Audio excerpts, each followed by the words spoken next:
What's up? How y'all doing? Slugmonger. Crooked River. This was my number two most excited knife that for 2016 that was coming out this year.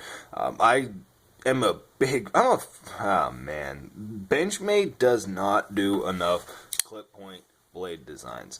Look at this blade. That is fantastic. 4 inches. This thing's big. It's a big ass knife. Give you a size comparison actually right off the bat right here. This is an 810 Contigo. You'll notice it's actually just a bit bigger than the 810, just a tiny bit longer, and the same as well with 757 Vicker here.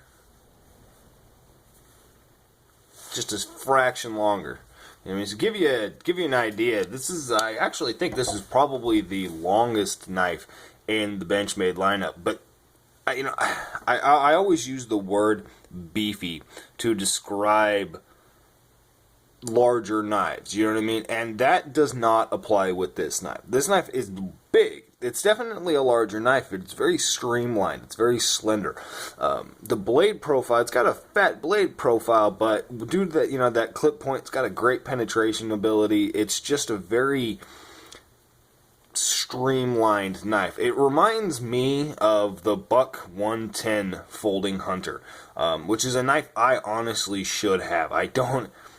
That's a knife that, it's like the Buck 119. Everybody should have that one, right? But I don't know. I need one of those. I don't have one. But that's what this thing reminds me of. Just a very classic clip point folding hunting knife with all, completely modernized Benchmade design. S30V blade. See, this is a number 96 out of 400. It's interesting that Benchmade this year is doing, they've got all sorts of different numbers. They're not all 1,000 first production run. This is a out of 400, 96 out of 400.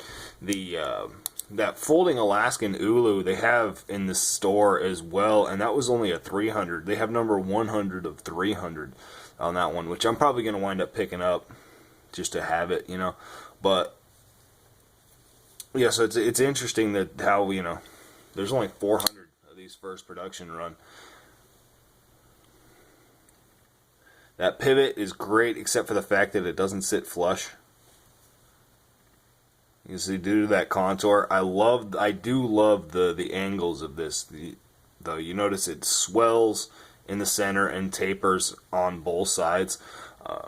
It's got this finger choil. It's kind of a finger choil, useful finger choil. It doesn't have the most ability, it doesn't have the most aggressive stopping protection from actually slipping upon the blade. So this probably isn't a very, it's not the best tactical self-defense, knife out there, but it would definitely function for that. I mean, that blade, you get a good enough grip on this thing, it's not going anywhere. You definitely have a good purchase on this, and it feels great in the hand. For being as square and as seemingly, I don't know, it just doesn't look like it's going to be as comfortable as it is.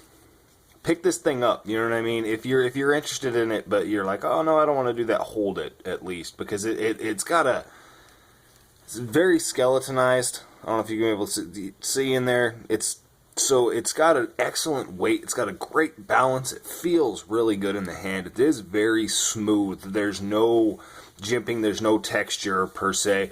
The G10 is very soft. It's not rounded off, extremely well. There you go. There's actually a size reference on how big this knife is. Look at the size of the split arrow clip. It doesn't even go halfway up the knife, and it's still like a 1/4 inch off.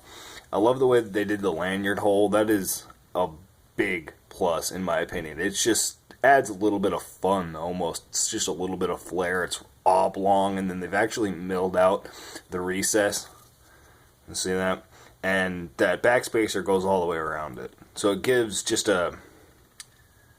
it's a nice effect how they did that. I like the lanyard hole. Backspacers, orange G10, which is great because they didn't do like an FRN material. It is actually orange G10. You probably can't see the layers on here right now, but They left the liners kind of, you can see that it's not full mirror polish on the liners, and that's intentional. You know what I mean? That's not, some people are probably going to hate on that, but I mean, it would look funny if they had a mirror polish on those liners. You know what I mean? So excellent design, excellent aesthetic choice, leaving them kind of roughed up like that. You can see the grind marks. Benchmade jimping's pointless, but looks cool.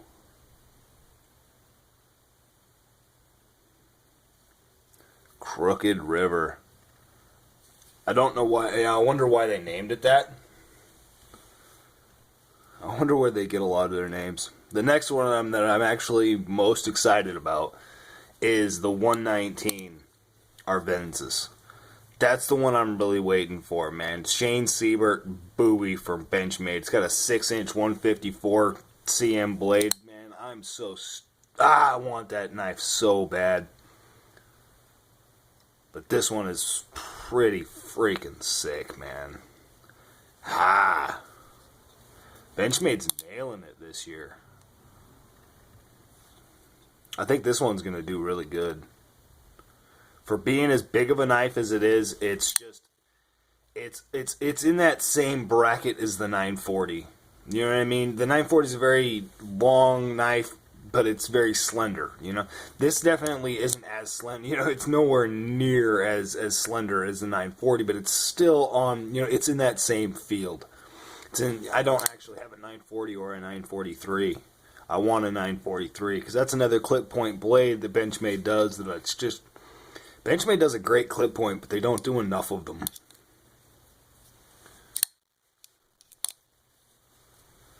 Yep, that's a Crooked River. Benchmade, 2016. Sickness. Y'all have a good one.